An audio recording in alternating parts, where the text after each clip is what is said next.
Haleluya, puji Tuhan Bapak Ibu Saudara yang dikasihi oleh Tuhan. Mari kita siapkan hati kita untuk kita masuk dalam hadirat Tuhan di pagi hari ini. Terima kasih Tuhan. Terima kasih Yesus.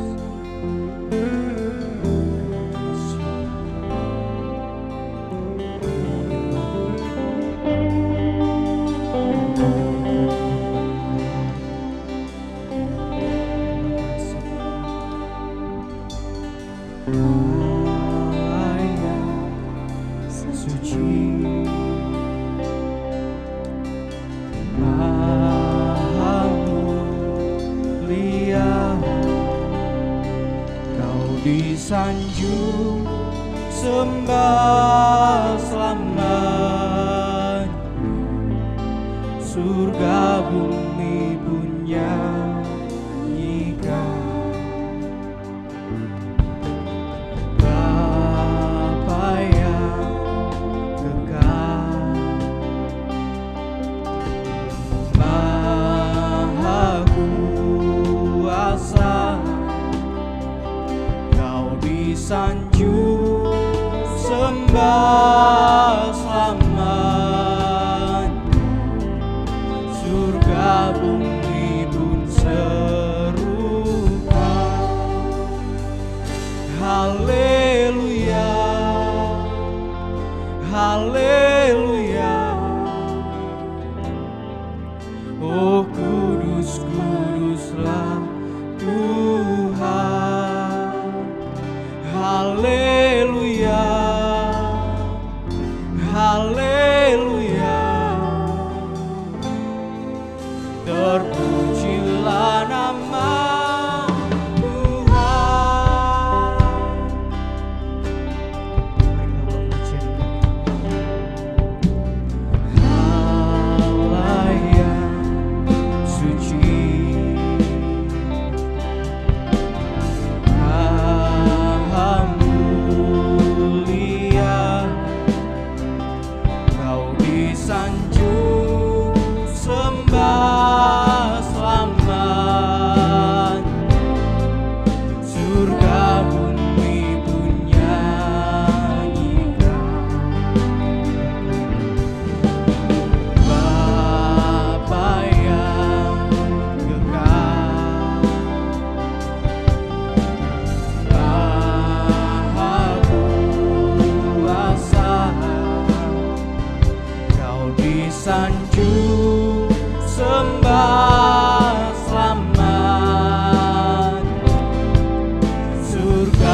tahta.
Hari ini Tuhan, kami sudah menaikkan setiap ucapan syukur kami melalui pujian-pujian Bapa. Dan kami percaya saat ini juga Tuhan, Engkau bertahta di atas setiap pujian-pujian kami Bapa. Terima kasih Tuhan. Sebentar lagi kami akan mulaikan ibadah kami di pagi hari ini Bapa. Di dalam nama Tuhan Yesus Kristus. Haleluya. Amin. Puji nama Tuhan, Bapak Ibu Saudara yang dikasihi oleh Tuhan. Mari sama-sama kita angkat pujian. Tuhanlah kekuatan dan mazmurku.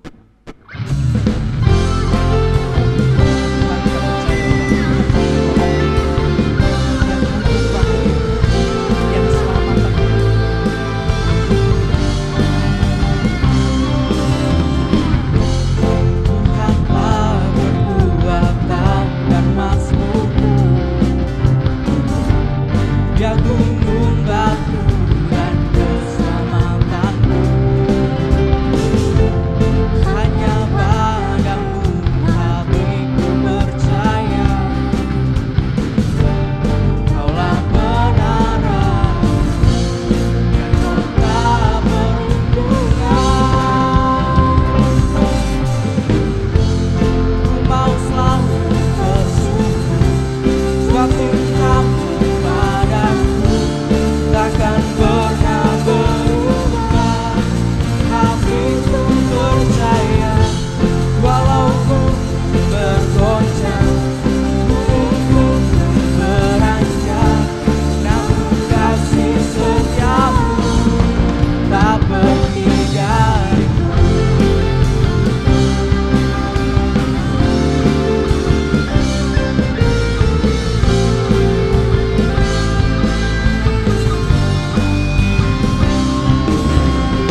Puji nama Tuhan, Bapak Saudara yang dikasihi oleh Tuhan. Tiba saatnya kita untuk mendengarkan kebenaran firman Tuhan. Kita akan satu pujian dengan sayapmu. Terima kasih.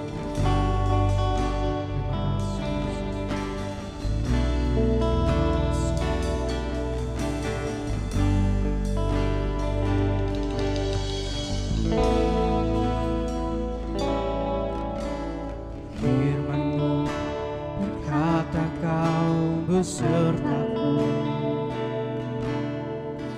maka kuat roh dan jiwaku. Tangan-Mu Tuhan selalu ku nantikan, di setiap langkah ku percaya.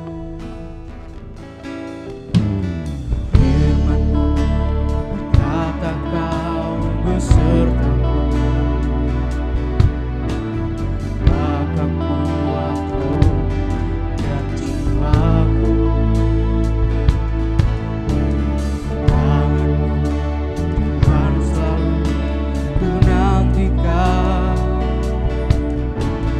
di setiap langkah ku percaya. Dengan sayap-Mu akan terbang tinggi di tengah badai hidup. Ku tak menyerah, Kau kekuatan dan perlindungan bagiku. Pertolongan-Mu di tempat maha tinggi. Ku mengangkat tanganku, aku berserah. Kau ku nantikan, Kau yang ku sembah, Yesusku. Dengan sayap-Mu ku akan terbang tinggi di tengah badai hidup. Ku tak menyerah, Kau kekuatan dan perlindungan bagiku. Pertolongan-Mu di tempat maha tinggi. Ku mengangkat tanganku, aku berserah. Kau ku nantikan, Kau yang ku sembah. Kau ku nantikan, Kau yang ku sembah. Kau ku nantikan, Kau yang ku sembah, Yesusku.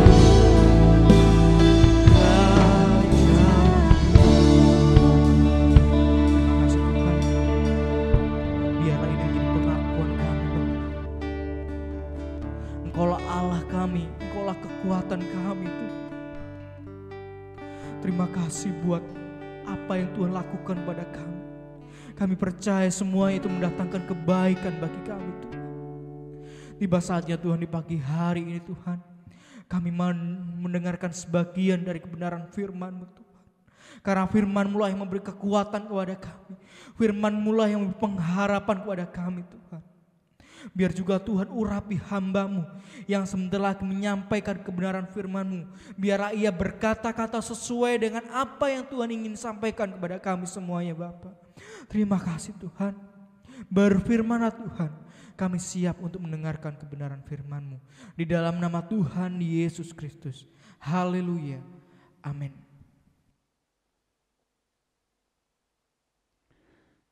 Haleluya. Haleluya. Haleluya. Puji Tuhan. Kita ketemu lagi Bapak Ibu, saudara-saudara seiman dalam ibadah online pagi ini. Doa kami tentunya Bapak Ibu sehat dalam perlindungan Tuhan, dan kita semua diberkati oleh Tuhan kita Yesus Kristus. Puji Tuhan. Bapak Ibu, saudara-saudara seiman, seizin Tuhan kita masih bisa beribadah walaupun dengan cara online.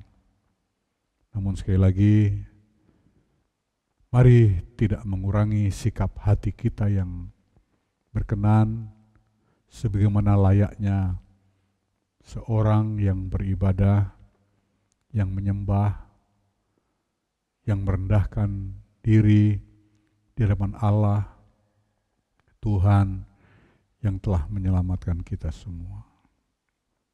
Kiranya Tuhan menolong, memberkati kita, dan juga memberikan jawaban atas segala sesuatu yang telah menjadi pengharapan kita selama ini. Puji Tuhan. Pagi ini saya ingin mengajak Bapak Ibu untuk belajar dari kisah yang tidak asing bagi kita, yakni kisah tentang 10 orang kusta, sebagaimana bisa kita baca di dalam Injil Lukas pasal 17 ayat 11 sampai dengan ayat 19. Saya bacakan sebagai berikut. Ke-10 orang kusta dalam perjalanannya ke Yerusalem, Yesus menyusur perbatasan Samaria dan Galilea. Ketika ia memasuki suatu desa, datanglah 10 orang kusta menemui dia. Mereka tinggal berdiri agak jauh dan berteriak, "Yesus, Guru, kasihanilah kami." Lalu ia memandang mereka dan berkata, "Pergilah, perlihatkanlah dirimu kepada imam-imam." Dan sementara mereka di tengah jalan, mereka menjadi tahir. Seorang dari mereka ketika melihat bahwa ia telah sembuh, kembali sambil memuliakan Allah dengan suara nyaring. Lalu tersungkur di depan kaki Yesus dan mengucap syukur kepadanya. Orang itu adalah seorang Samaria. Lalu Yesus berkata, "Bukankah ke-10 orang tadi semuanya telah menjadi tahir? Di manakah yang 9 orang itu? Tidak adakah di antara mereka yang kembali untuk memuliakan Allah selain daripada orang asing ini?" Lalu ia berkata kepada orang itu, "Berdirilah dan pergilah, imanmu telah menyelamatkan engkau." Puji Tuhan.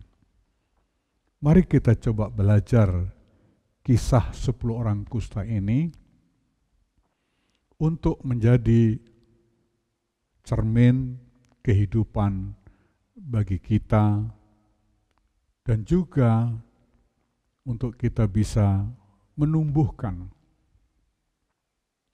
suatu pengalaman bagaimana kehidupan kita juga yang mungkin saja sedang dalam situasi sebagaimana orang kusta ini, namun akhirnya mendapat pemulihan, mendapat pentahiran, dan mendapat kesegaran hidupnya kembali secara normal. Bapak Ibu, mari kita lihat 10 orang kusta ini. Orang yang berpenyakit kusta, Bapak Ibu, adalah sesungguhnya orang yang sedang menyandang sakit secara lahir dan batin. Ya, Bapak Ibu bisa membaca referensi tentang orang yang berpenyakit kusta, khususnya dari lingkungan orang Israel, di dalam kitab Imamat pasal 13 dan pasal 14. Secara singkat bagaimana disebutkan di dalam pasal tersebut, orang kusta yang sedang dialaminya, kusta yang sedang dialaminya itu menjadikan seorang itu menjadi orang yang najis. Nah, ini kan sebuah keadaan yang tidak nyaman. Ya. Di satu sisi, orang yang berpenyakit kusta itu tentu yang sakit adalah tubuhnya, terutama kulitnya. Ya. Dan ada kemungkinan juga kalau ini tidak diobati, jari-jari itu bisa mereteli.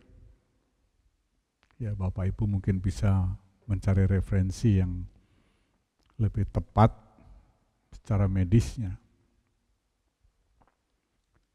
Tetapi juga orang yang berpenyakit kusta itu secara batin juga menderita. Sebagaimana tadi saya katakan, orang yang berpenyakit kusta itu adalah juga orang yang dicap sebagai orang yang najis. Ya. Nah, sebagai orang yang najis, maka mau tidak mau harus dijauhkan dari orang-orang yang tidak berpenyakit kusta. Karena dikhawatirkan kenajisannya itu menular. Kemudian juga yang menyiratkan bahwa orang berpenyakit kusta itu menderita secara batin adalah mereka harus diungsikan jauh dari lingkungan masyarakat sosial, dari keluarganya apalagi. Bisa saja mereka ditempatkan di gua-gua, dikumpulkan bersama orang-orang kusta yang lainnya, atau mungkin di tempat-tempat yang jelasnya jauh dari lingkungan orang yang sehat. Kalau orang kusta yang sedang diasingkan di tempat pengasingan tersebut, akan keluar dari lingkungan tempat pengasingan, maka jauh-jauh dia harus berteriak najis-najis ketika bertemu dengan orang yang sehat. Maksudnya adalah supaya orang sehat itu menyingkir. Sebab di sini ada orang kusta. Nah, maka dia harus berteriak najis-najis supaya orang sehat itu tahu di sekitar mereka ada orang yang sedang berpenyakit kusta. Nah, itulah kurang lebih Bapak Ibu, sehingga saya berani mengatakan seorang yang berpenyakit kusta itu sesungguhnya adalah orang yang sedang menyandang penderitaan secara lahir dan batin.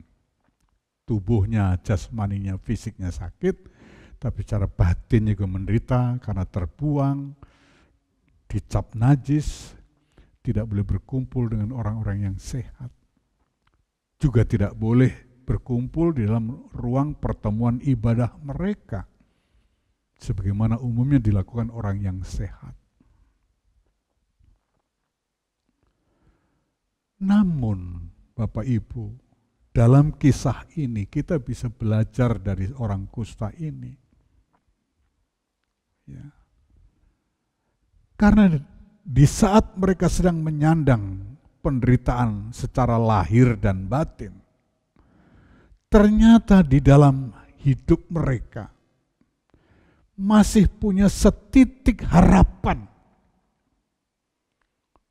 bahwa mereka satu saat kelak akan mengalami pemulihan, pentahiran, dan kesembuhan. Nah, ini yang sangat bagus untuk menginspirasi kita. Karena saya yakin sebenarnya orang yang sedang menyandang penderitaan lahir batin bukan mereka saja orang kusta, tapi siapa tahu kita ini juga yang kelihatannya sehat dalam lingkungan keluarga yang sehat.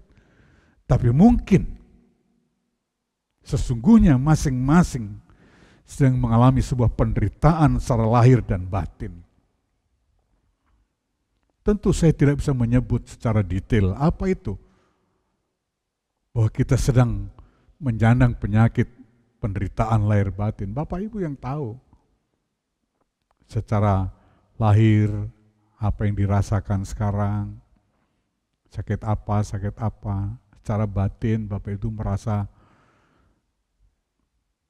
punya pengalaman sendiri yang membuat tekanan batin dan lain sebagainya. Bapak Ibu saja bisa menyebutnya detailnya apa. Saya hanya bisa mengatakan secara umum bahwa sesungguhnya orang kusta itu mewakili kita, simbol dari kehidupan kita sehari-hari yang juga sedang menyandang penyakit atau penderitaan lahir batin.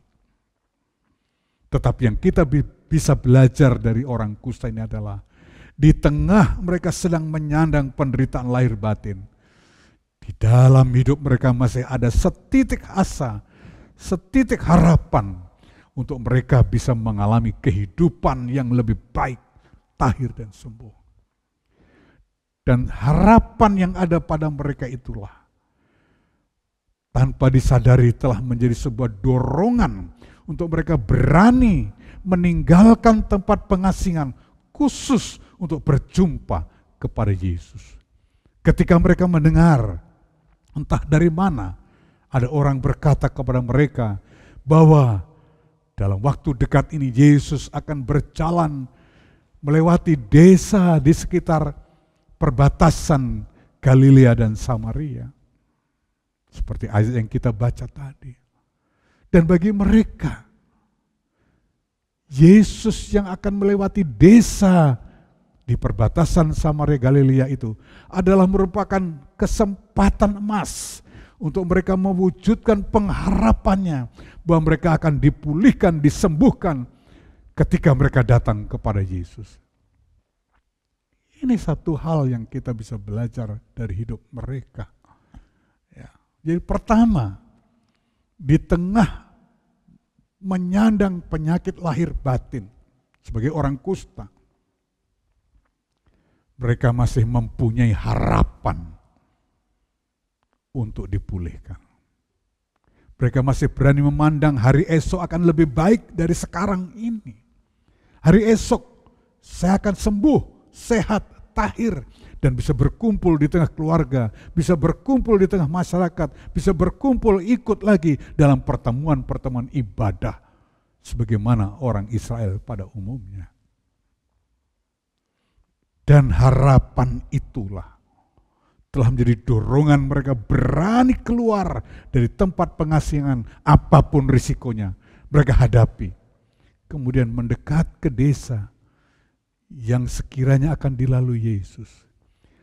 Dan setelah Yesus lewat di desa itu, dan diperkirakan oleh mereka jaraknya cukup untuk mereka berteriak didengar, maka mereka berteriak bersama-sama kepada Yesus, Yesus, Guru, kasihanilah kami. Haleluya. Itu yang pertama. Masih memelihara pengharapan di tengah penderitaan, bahkan penderitaan secara lahir batin. Ini yang harus kita belajar. Masih memelihara api pengharapan. Dan api pengharapan yang mereka pelihara itu telah menjadi dorongan mereka melangkah, sekalipun langkah itu mengandung risiko, karena mereka harus keluar dari tempat pengasingan menuju ke ruang publik orang-orang yang sehat. Dan lebih berisiko lagi, mereka berteriak ketika Yesus sendiri sedang dalam kerumunan orang yang banyak. Itu yang pertama, kita belajar. Masih ada api pengharapan. Sekalipun kondisinya sedang dalam penderitaan, secara lahir dan batin. Dan pengharapan yang terpelihara itu telah membuat sebuah dorongan pada mereka bertindak, sekalipun tindakan itu ada risiko-risiko, mereka tidak takut risiko. Puji Tuhan. Yang kedua, kita bisa belajar dari 10 orang kusta itu dalam hal apa? Ayat 14 tadi disebutkan, lalu ia memandang mereka dan berkata, pergilah, perlihatkanlah dirimu kepada imam-imam. Dan sementara mereka di tengah jalan, mereka menjadi tahir. Ketika Yesus mendengar teriakan 10 orang kusta, Yesus menoleh. Wow, ini sebuah kebahagiaan. Mungkin 10 orang kusta ini selama ini tidak pernah mendapat tolehan perhatian dari seseorang, walaupun berteriak berkali-kali, dicuekin. Tapi kali ini berteriak kepada Yesus. Yesus menoleh. Sebuah kebahagiaan. Jadi tidak sia-sia kan? Pengharapan orang kepada Yesus. Mari kita contoh. Berharaplah pada Yesus. Yesus tidak pernah sia-siakan. Yesus peduli. Yesus beri perhatian khusus pada orang-orang yang berani berteriak kepadanya. Sebagaimana harapan yang masih ada dalam orang itu. Puji Tuhan. Tapi kemudian Bapak Ibu, Yesus tidak hanya menoleh kepada mereka. Yesus juga berkata kepada mereka, pergilah, perlihatkanlah dirimu kepada imam-imam. Wow. Nah ini yang kedua. Apakah itu? Mereka harus mengambil langkah yang penuh risiko lagi. Kenapa? Ketika Yesus menoleh kepada mereka, mereka belum menjadi tahir. Mereka masih menyandang penyakit kusta. Dan ketika mereka masih menyandang penyakit kusta, datanglah perintah Yesus, pergilah perlihatkan dirimu kepada imam. Ini adalah sebuah perintah yang mengandung risiko. Bagaimana mungkin orang yang masih berpenyakit kusta pergi menghadap imam? Ketemu orang yang sehat saja harus berteriak dari jauh, najis, najis. Bagaimana sekarang harus menghadap imam memperlihatkan dirinya? Di dalam Imamat pasal 14, hanya orang berpenyakit kusta yang sudah sembuh diwajibkan pergi menghadap imam. Supaya imam itu mengetes, betulkah sudah sembuh atau belum. Kalau sudah sembuh, barulah mereka melakukan ritual-ritual sesuai ketentuan dalam hukum Taurat. Salah satu di antaranya membawa persembahan korban dan lain sebagainya. Nah ini orang belum sembuh, perintah Yesus pergilah menghadap imam. Ini kan perintah yang mengandung risiko. Nah inilah yang tadi saya katakan. Hal kedua yang kita perlu belajar dari 10 orang kusta adalah, beranikah orang kusta itu melangkah, pergi menghadap imam, sekalipun diri mereka belum sembuh dari penyakit kustanya? Ternyata mereka berani melangkah. Wah inilah Bapak Ibu. Ketika kita juga sedang menyandang berbagai penderitaan, lahir batin, ada harapan untuk berharap kepada Yesus segera mendapat jawaban. Tapi kenyataannya jawaban belum diberikan Yesus, jawaban belum datang. Sekalipun perhatiannya sudah mulai nyata, dia menoleh pada kita. Mungkin firman Allah sudah menghibur kita dengan janji-janji firman Allah. Tapi kenyataannya kita belum sembuh. Kita belum terlepas dari penderitaan lahir batin itu. Beranikah kita mengambil langkah seperti orang kusta ini? Melakukan perintah Yesus sekalipun perintah itu banyak risikonya. Nah, ini berarti tantangan. Belum ada hasil apa yang kita harapkan dari Yesus, selain baru janji-janji firman Allah, ibaratnya Yesus sedang menoleh, memberi perhatian. Tapi kenyataannya kita belum pulih, belum ada jawaban, belum sembuh. Beranikah kita mengambil langkah, melakukan perintah Yesus, walaupun itu mengandung banyak risiko? Ternyata 10 orang kusta ini berani melangkah, pergi menuju imam, sekalipun mereka belum sembuh. Nah, tentu ini ada hal yang luar biasa pada mereka. Bahwa pengharapan kepada Yesus tadi itu juga menunjukkan bahwa mereka masih punya iman untuk menurut melakukan perintah Yesus. Jadi ini kunci mereka untuk mereka mengalami pemulihan, kesembuhan, pentahiran, jawaban dari Yesus sendiri atas apa yang mereka rasa dan mereka butuhkan. Ini terlebih dahulu yang harus kita miliki. Ada harapan pada Yesus. Ada iman untuk berani melakukan firman Allah. Sekalipun kehidupan kita belum mengalami pemulihan. Disitulah kita belajar dari orang kusta ini. Harapan pada Yesus. Harapan itu membangkitkan dorongan untuk melangkah. Tetapi yang berikutnya, langkah-langkah yang diperintahkan Yesus dituntut lebih lagi. Maka diperlukan iman untuk melangkah menuju ke rumah imam. Sebab kalau bukan keputusan imam, tidak mungkin, keputusan iman tidak mungkin 10 orang kusta itu pergi menghadap imam karena belum sembuh. Tentu karena ada iman. Kalau aku melakukan perintah Yesus dengan imanku kepada firman yang diucapkan Yesus, aku akan mengalami pemulihan dan pentahiran. Ternyata benar. Ayat tadi dituliskan sementara mereka di tengah jalan. Artinya belum sampai ke tempat imam, di tengah jalan. Artinya ketika mereka sedang melakukan perintah Yesus, mereka menjadi tahir. Tidak sia-sia. Pilihan dan keputusan iman 10 orang kusta untuk melakukan perintah Yesus, sekalipun perintah itu mengandung banyak risiko, tidak sia-sia. Karena sementara mereka di tengah jalan, belum ketemu imam, belum ketemu risiko dari melakukan perintah Yesus, mereka terlebih dahulu disembuhkan, ditahirkan. Haleluya.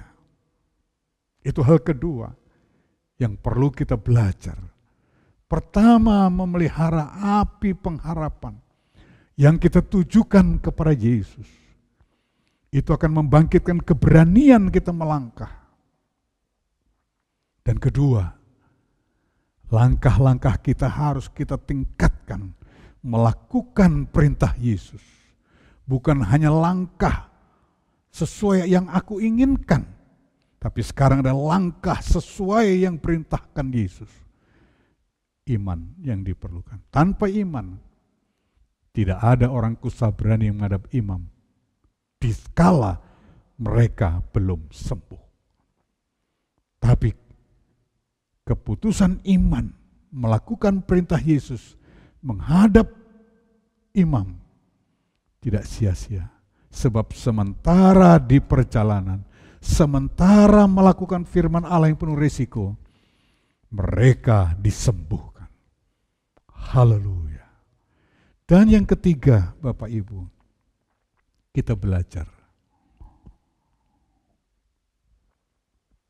Ketika 10 orang kusta itu semua disembuhkan, ditahirkan, Dikala mereka ada di tengah perjalanan menuju ke rumah imam, hanya ada satu orang yang kembali kepada Yesus untuk memuliakan Allah. 9 orang kemana? Tidak diketahui, tidak jelas juntrungannya. Jadi apa yang ketiga? Tidak mudah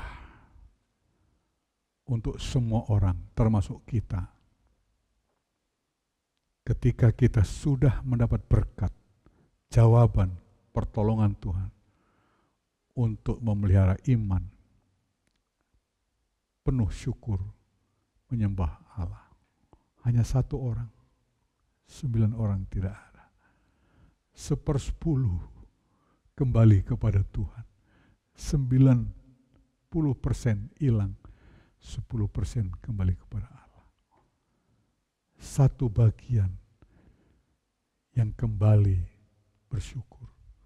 9 bagian tidak ketahuan kemana mereka. Ini yang ketiga, bahwa tidak mudah rupanya.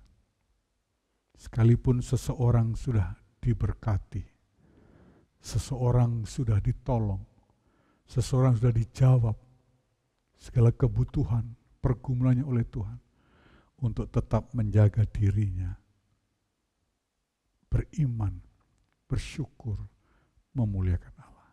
Hanya satu orang, 9 orang tidak ketahuan.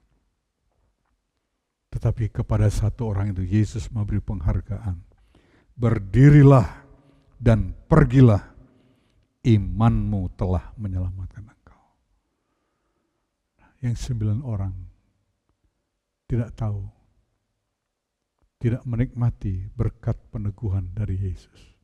Disembuhkan, tetapi tidak menikmati berkat-berkat selanjutnya yang amat sangat meneguhkan, menyelamatkan langsung dari Yesus. Tubuh mereka diselamatkan 9 orang, tetapi kita tidak tahu apakah jiwa mereka terus terselamatkan. Sebagaimana yang satu orang, berdirilah dan pergilah, imanmu telah menyelamatkan engkau. Mari kita belajar dari orang kusta. Dalam segala penderitaan, jaga api pengharapan kita. Arahkan pengharapan kita kepada Yesus. Karena pengharapan itu kan mendorong kita melangkah menuju Yesus untuk mendapat jawaban pertolongan sesuai dengan kebutuhan kita. Tetapi yang kedua, Tuhan ingin lebih melakukan tindakan, bukan semata-mata sesuai dorongan diri sendiri, tapi melakukan tindakan sesuai dengan yang diperintahkan Yesus. Walaupun perintah Yesus mengandung banyak risiko, diperlukan keputusan iman untuk kita bisa bertindak seperti itu. Dan ketiga, kalau kita sudah mendapat pertolongan, jawaban, pentahiran, kesembuhan, keberkatan, kasih karunia dari Yesus, jangan lupa, kembalilah kepada Yesus, muliakanlah Allahmu dengan penuh syukur, supaya kita mendapat peneguhan, imanmu menyelamatkan engkau. Kepada 9 orang, apakah mereka terselamatkan jiwanya? Tidak ada catatan di dalam Alkitab. Tapi pada satu orang jelas, ketika mendapat jawaban, berkat, pertolongan, kesembuhan dari Tuhan, menjaga iman, untuk bersyukur, untuk memuliakan Allah, maka keselamatan diteguhkan, imanmu menyelamatkan engkau. Kiranya Tuhan menolong kita untuk belajar dari orang kusta ini, supaya di hari-hari ini kita juga mendapat pertolongan sebagaimana yang kita butuhkan pada hari-hari ini. Tuhan Yesus memberkati dan menolong kita. Haleluya. Amin. Mari kita berdoa. Bapa Surgawi, terima kasih. Oleh perkenan-Mu, Engkau beri kesempatan kami mendengar dan menyambut firman-Mu. Kiranya Tuhan lakukan terus apa yang telah kami dengar.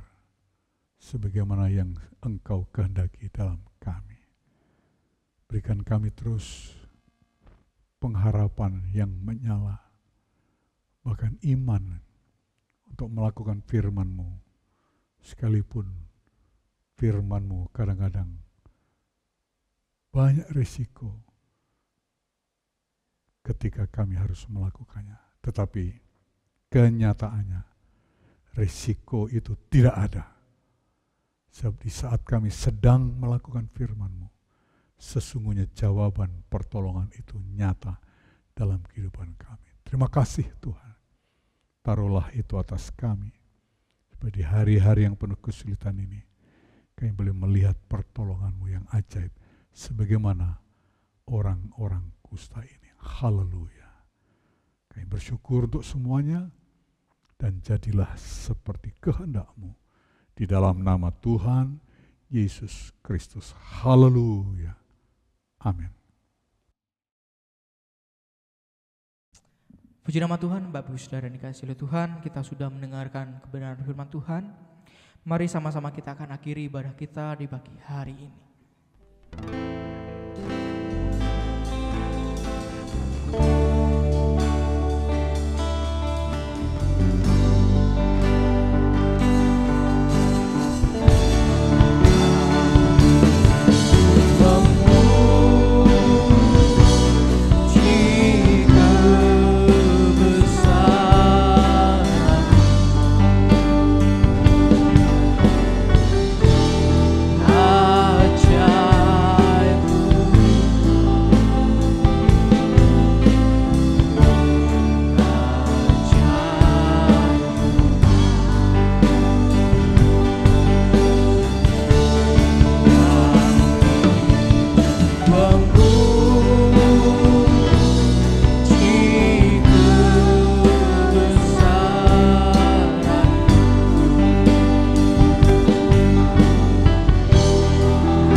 Bapa Surgawi, Bapa yang kami panggil di dalam nama Tuhan Yesus Kristus, kami bersyukur dan berterima kasih Engkau layakkan kami dapat beribadah pagi hari ini.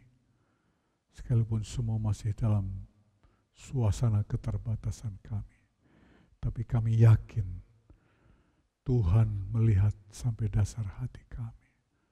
Ketika Engkau menemukan hati kami yang berkenan, di saat kami beribadah pagi ini, kami percaya semuanya ini tidak sia-sia di hadapan-Mu.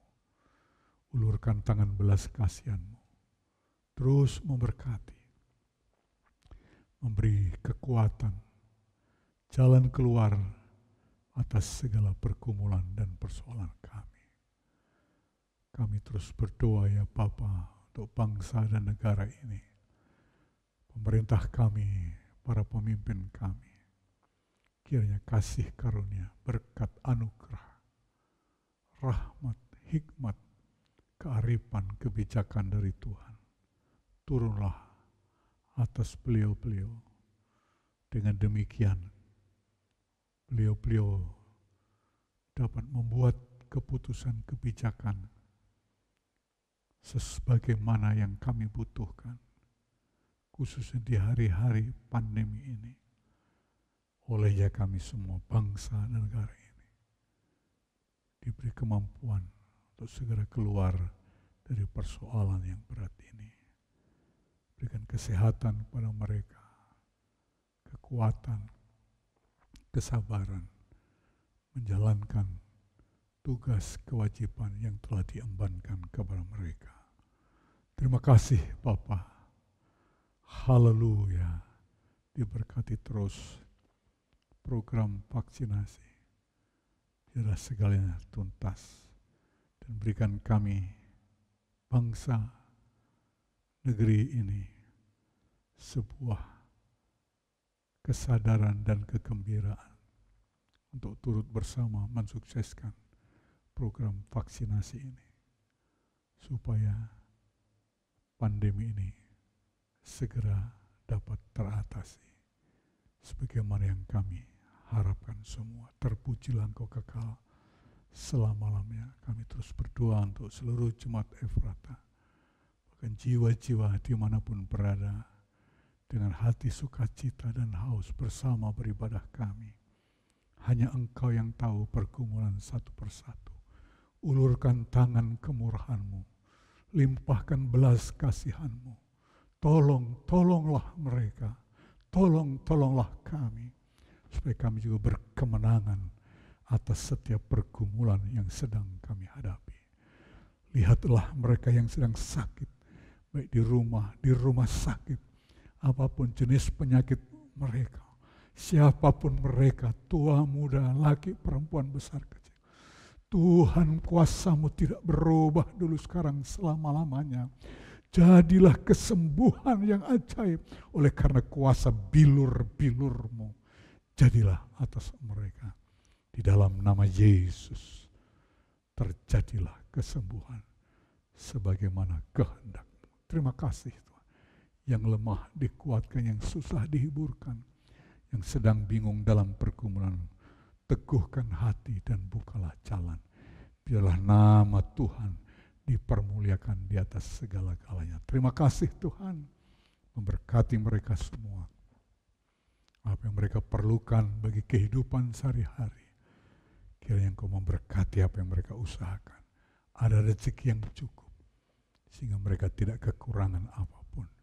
Dan nama Tuhan juga dipermuliakan. Terpujilah Engkau kekal selama-lamanya. Di dalam nama Tuhan Yesus Kristus, kami berdoa, bersyukur, dan berkenan juga memberkati setiap jiwa yang akan membawa persembahan, mengembalikan milik Tuhan. Jalur manapun Tuhan gerakkan hati, ingatkan setiap pengorbanan, perbuatan mereka, dan Engkau membalaskan, memberkati dengan limpah, karena sesuai dengan janji-janji firman-Mu. Haleluya. Di dalam nama Tuhan Yesus Kristus kami berdoa, bersyukur, dan percaya atas segala kuasa firman-Mu. Haleluya.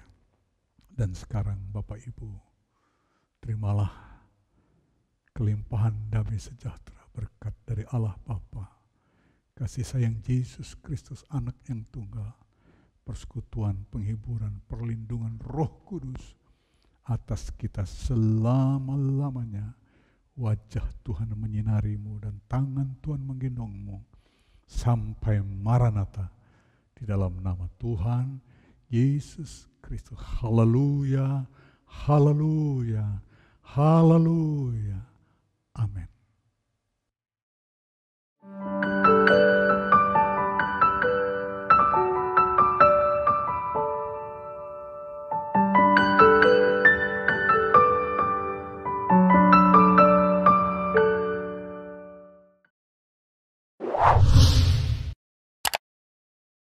Subscribe channel YouTube GPDI Efrata Yogyakarta dan aktifkan lonceng notifikasinya untuk mendapatkan informasi seputar live streaming dan video khotbah terbaru lainnya. Tombol subscribe berada di kanan atas channel kami dan jangan lupa klik tombol loncengnya. Tuhan Yesus memberkati.